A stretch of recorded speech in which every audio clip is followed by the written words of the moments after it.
Work done is a term that I really don't like because I find that it confuses a lot of my pupils. Work done is a certain type of energy.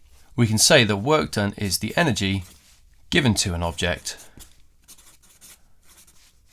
by a force moving it. That's my Mickey Mouse definition for work done. What's it measured in? Well, it's just energy, so it has the unit joules. You might see it written as W sometimes, but I really don't like calling it W. I just like calling it E, capital E, just because it's another type of energy. How do we calculate it? I'm going to call it E. It's force times distance. Simple as that. Joules, energy, force measured in newtons, distance measured in meters. But we have a little bit of a caveat, as per usual.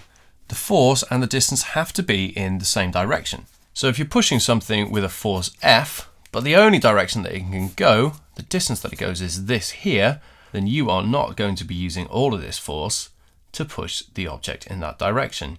You're going to be using some component of it. And that's why we need the angle in between those. So we can say the force in the same direction as distance. So we can just take this one step further down here and we can say work done, I like calling it E, equals F d cos theta. Why cos and why times? Well, if you haven't seen my easy vectors trick video, please go and watch that. To get from the force, the resultant force to the component that's in the same direction as the distance, then we are turning through the angle and we know we're going to end up with a smaller number. So that's why we times by cos theta, not divide by it. GCSE people, this is yours. A-level people, this is yours. So let's say you're pushing something with a force of 20 newtons, but the only direction that you can push it in is here. Maybe this is a horse that is pulling a canal boat, but it's pulling at an angle, and the canal boat can obviously just go down the canal. Our angle here is 30 degrees, and the horse pulls this canal boat a distance of 100 meters. What is the work done?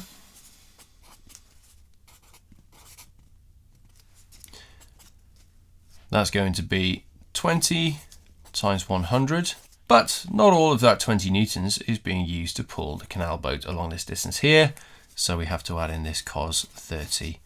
That gives us a work done, that's an energy given to the canal boat of 1,730 joules. Now let's look at our equation again. We have E equals Fd. Yeah, we have the cos theta in there as well. Let's divide this energy by time. Energy divided by time is obviously power. But if we divide one side of the equation by time, we need to divide the other side by t as well. So let's divide this side by t. But actually, let's just divide the d, distance, by t. Distance divided by time gives us speed. So this is another version of this equation. All we've done is divided the whole thing by t. So power used by a force is going to be equal to the force times the speed. And yes, we have the cos theta in there as well. How does this relate to GPE, gravitational potential energy? Well, if you have an object on the floor, a little ball, and you want to put it on the shelf up here, you need to put some work into this ball. You need to apply a force and you need to move it a distance. Now, when we're talking about distances going upwards, we don't use d, we actually use h because we're talking height. As per usual, energy from work done is equals to force times distance, but it's going to be times height in this case. What is the force that we're working against? Well, it's weight. What does weight equals to? Mass times g. So therefore, GPE is equals to mgh. You've probably seen that equation before, but never really realized where that came from. If something's high, something has GPE, but if something's moving, it has kinetic energy. Or movement energy, but we call it kinetic energy. Kinetic energy, call that E little k, is equals to half times mass times the speed squared, half mv squared. You've probably heard that before. It's not half mv all squared, it's just this v on the end. That is squared. When we have a roller coaster,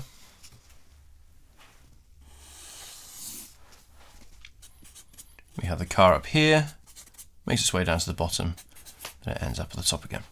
At the top, does it have GPE? Does it have KE? Or we've written a KE there instead of EK. And here, down here as well, GPE. Does it have KE? And then GPE, and then KE. At the top, it's very high up, so of course it's going to have GPE. But I can tell you that it's not moving. It's just about going over the edge, so we're going to say that it doesn't have any KE. Then it starts accelerating down, and it reaches the bottom here. It reaches the bottom of the roller coaster. It's not going to have any GPE now because H is 0, so it's not going to have any of that at all. KE definitely does because it's going very fast. Makes its way up the other side. Let's pretend that it's 100% efficient, so it does get up the same height again. It's going to have GPE again in this case, and then it's not going to have KE. Let's say that it comes to a standstill. So let's see what this looks like in reality, or near reality, in Planet Coaster. So here I have a roller coaster where the car is sitting at the top. It's just about to be let go, and it's not moving, so that means it just has gravitational potential energy. As it starts falling, that GPE gets turned into kinetic energy, and of course it gets faster. At the bottom, if we say that the cars have 0 height at that point, then they have no GPE left either. They only have kinetic energy. As it goes back up the other side, the kinetic energy gets turned back into GPE, gravitational potential energy, and it just about reaches the top there. So we'll say that it basically stops. So all of the KE has run out, it's been turned into gravitational potential energy, and it reaches the same height from where it fell from on the other side to begin with. Now in reality, this wouldn't happen because energy does get lost to the surroundings. So this only happens if a system is 100% efficient. Now when something falls, like we see in the roller coaster, we have GPE being converted into KE. We can say all GPE gets turned into KE. So we can say that the GPE up here is equals to KE down here. So we can say mgh, which is GPE, equals half mv squared, which is our kinetic energy. Both these bits of the equation have m in them, so we can get rid of that because they're both being times by m. That's still true. So we end up with GH equals half v squared. If you want to find out the speed of something at the bottom, so the speed of this roller coaster, let's say, all we have to do is rearrange this. So I'm going to take the half over to the other side, so multiply the whole thing by 2, and then we end up with the square root of 2gh equals v. So that's how you can find out the speed of something by just knowing how high it was when it started falling. Notice that there's no mass in there as well. That's why a feather and a hammer will fall, accelerate at the same rate. They'll both have the same speed when they get to the floor if they drop from the same height. Obviously this is only true if there's no frictional forces or no air resistance. So in reality on the Earth, the feather would reach terminal velocity quicker, so this wouldn't be the case. But this would be the case in a vacuum, say on the moon. Just one last thing. You might hear this up here called power developed. So I hope you found that helpful. If you have any questions about work done, or kinetic energy, or GPE, leave it in a comment below and I'll try and get back to you as soon as I can. See you next time.